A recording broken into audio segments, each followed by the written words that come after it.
যদি তুমি তোমার ভিতরে পরিবর্তন না আনাও, তাহলে তুমি প্রস্তুতি নাও আল্লাহ এবং তার রাসূলের সাথে যুদ্ধ করা।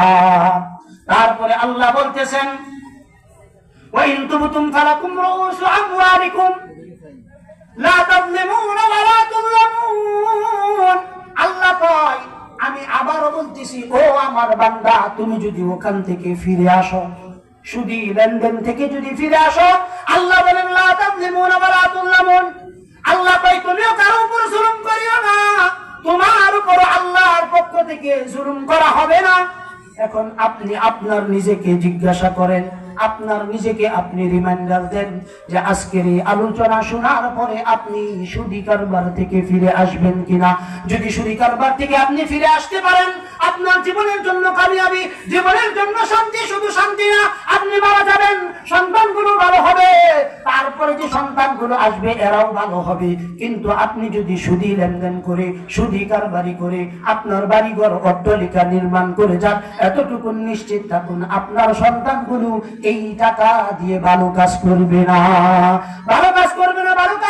অন্যায় করবে, অপরাধ করবে, চুরি করবে, রাহাজানি করবে, স্মাগলিং করবে, মদ জুয়া ইত্যাদির সাথে জড়িত হয়ে যাবে। শুধু তাই নয়, অধিকাংশ সুদখোরদেরকে দেখবেন মৃত্যুর সময় এদের এমন কষ্টের অবস্থা হয় যেন এরা এতটা দূর অবস্থার ভিতরে পড়ে, অন্য সাধারণ ব্যক্তিরা এতটা দুরবস্থার ভিতরে পড়ে না। এজন্য সুদী লেনদেন থেকে আমাদের বাঁচা চাই। আল্লাহ রাসূল সাল্লাল্লাহু আলাইহি সাল্লাতু ওয়াস সালাম বলেন, ইজতানিউ সাবআতাল মুবিকাত। আল্লাহ রাসূল বলেন, তোমরা ধ্বংসাত্মক 7টা অপরাধ থেকে বাইসা থাকো। কয়টা অপরাধ? জোরে বলেন, কয়টা অপরাধ? সাহাবায়ে কেরাম প্রশ্ন করলেন, ইয়া রাসূলুল্লাহ ওয়া মা হুন্না। আল্লাহ রাসূলকে সাহাবায়ে কেরাম প্রশ্ন করলেন, ইয়া রাসূলুল্লাহ, ইয়া হাবিবাল্লাহ, ওই 7টা ধ্বংসাত্মক অপরাধ কি? আল্লাহ রাসূল 1 নাম্বার বললেন, আশিরকু বিল্লাহ। 1 নাম্বার কি বলছেন? বলেন, আশিরকু বিল্লাহ। আল্লাহ রাসূল বলেছেন, আমার সাহাবায়ে কেরাম, কিয়ামত পর্যন্ত আগত উম্মতদেরকে আল্লাহ রাসূল বলতেছেন, আশিরকু বিল্লাহ, আমার সঙ্গে কাউকে শরীক করিও না, আমার সমকক্ষ বানিও না। কোন কারণে সমকক্ষ বানায়ো না? যদি আমার সমকক্ষ কাউকে বানাও, ওয়া হারামাল্লাহু আলাইহিল জান্নাহ ওয়া মান ইউশরিক বিল্লাহ ফাকাদ হারামাল্লাহু আলাইহিল জান্নাহ। আল্লাহর সঙ্গে যে শরীক করবে, রব্বে কারীম তার জন্য আল্লাহর জান্নাতকে হারাম করে দিবে।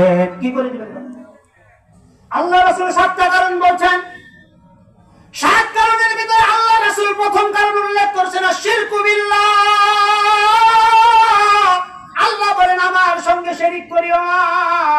2 নাম্বার আল্লাহ রাসূল বলছেন, সিহর। আমাদের দেশের মা বোনরা, মা চাচিরা দেখবেন পরস্পরের ভিতরে ভেদাভেদ লাগানোর জন্য জাদু টুনা করে। কথা ঠিক কি ঠিক না বলেন? জাদু টুনা আমাদের দেশে প্রচলিত আছে। কবিরাজদের বাংলাদেশে খুব কমন।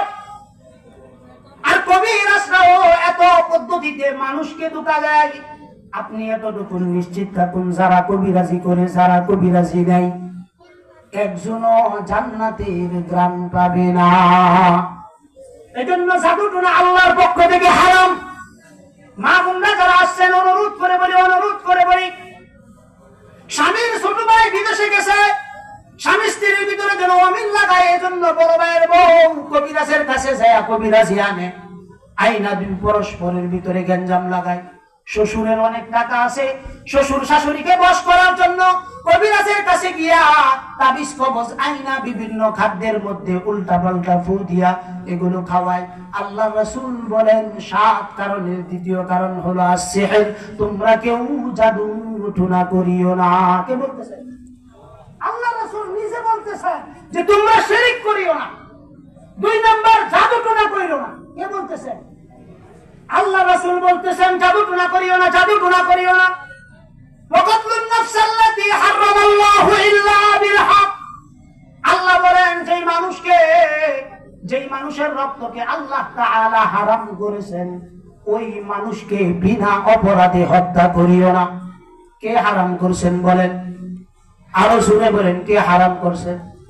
আমার কথা নয়, রাসূল বলছেন হারাম করছেন।